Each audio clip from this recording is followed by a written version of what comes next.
पहिले तर नमस्कार सर्वांना. हे सारिश पाटील. सो आम्ही काही 5 महिन्यांपूर्वी आम्ही हैदराबादला गेलो होतो. तिथे एका फंक्शनच्या दरम्यान तो साधारण असा नॉर्मल खेळत होता. तेव्हा पाण्यामध्ये म्हणजे पाणी असल्यामुळे त्याचा पाय सरकला आणि ट्विस्ट झाल्यामुळे त्याच्या पायाला म्हणजे दुखापत झाली, ज्याच्यामुळे त्याचा जो फ्युमर बोन असतो तो ब्रेक होऊन डिस्लोकेट झालेला. आम्ही खूप हादरलो होतो त्यावेळेला, कारण जेव्हा आम्ही हॉस्पिटलला पोहोचलो आम्हाला वाटलं की नॉर्मल फ्रॅक्चर असेल, पण ज्या प्रकारे ते झालेलं होतं तर इतकं अपेक्षित नव्हतं. आणि त्यावेळेला तिकडे हैदराबादमध्ये आम्हाला त्यांनी सांगितलं की सर्जरी करावी लागेल.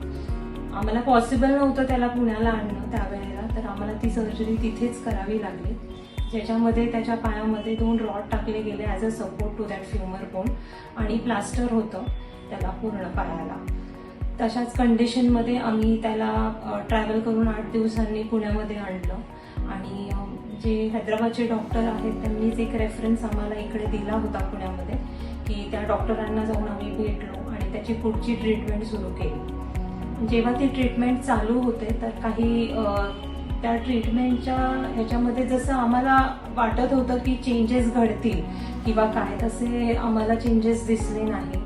आणि ॲट अ सर्टन पॉईंट असं आलं की त्यांनी आम्हाला सजेस्ट केलं की त्याची नी मुवमेंट नव्हती होत, त्यामुळे ते म्हटले की त्याची अजून एकदा फक्त रॉड रिमूव्हसाठी सर्जरी करावी लागेल आणि पुन्हा एकदा रॉड रिमूव्हलसाठी सर्जरी करावी लागेल. तर आम्हाला त्यावेळेला म्हणजे आम्ही पुन्हा घाबरलो म्हणता येईल की आम्हाला एवढ्या लहान मुलाला 3 सर्जरीची गरज आहे का किंवा काय. ह्या वेळेला आम्ही म्हणजे वाटलं की आपण पुन्हा एकदा सल्ला घ्यावा का.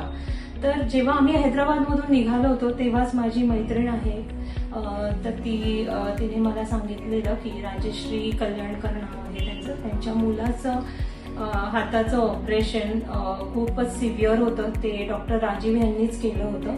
तर तिचं तेव्हा डे 1 पासून आम्हाला म्हणणं होतं की जेव्हा तुम्ही पुण्यात याल तुम्ही आधी डॉक्टर राजीव यांनाच दाखवा, कारण तुम्ही एक तर वाकडमध्ये राहता, तुम्हाला जवळ पडेल आणि त्यांचा जो एक्सपिरियन्स होता त्यांच्यासोबतचा तो खूपच म्हणजे अमेझिंग होता. आणि ते म्हटले की तू म्हणजे विसरूनच असेल की तुला कसलं टेन्शन येणार नाही, तू एकदा त्यांना जाऊन भेट. मी जेव्हा तिकडून त्या डॉक्टरांच्या क्लिनिकमधून निघाले तेव्हा मी जस्ट माझे हस्बंड आहेत त्यांना म्हटले की आपण एक सेकंड ओपिनियन का घेऊ नये, म्हणजे आपण जाऊन भेटूया त्यांना, बघूयात की काय म्हणतात. तेव्हा आम्ही डॉक्टर राजीव यांच्या क्लिनिकमध्ये पोहोचलो. आम्ही आल्यावरती त्यांना म्हणजे त्यांनी सारिशला पुन्हा पहिल्यांदा बघितलं आणि ज्या प्रकारे ते इंटरॅक्ट करत होते त्याच्याशी, जस्ट रिपोर्ट्स बघून त्यांनी आधी त्याच्याशी इंटरॅक्ट केलं, त्याच्याशी बोलले, त्याला कम्फर्टेबल केलं.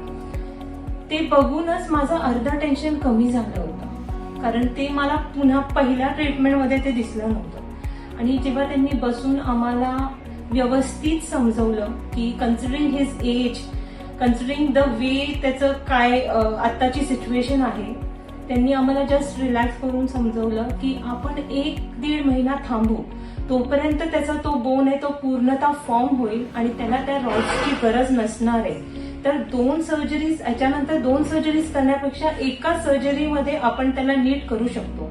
आणि जरी आत्ता नी मुवमेंट नसेल, काही दिवस फिजिओथेरपी जरी नाही केली, तर ते आम्हाला असं एक अश्युरन्स 100% अश्युरन्स देत होते की तो सगळं काय करू शकेल, जे आधी तो करत होता, जे काय उभा राहत होता, पळत होता, म्हणजे जे काय ऍक्टिव्हिटी तो ते सगळं करू शकणार आहे.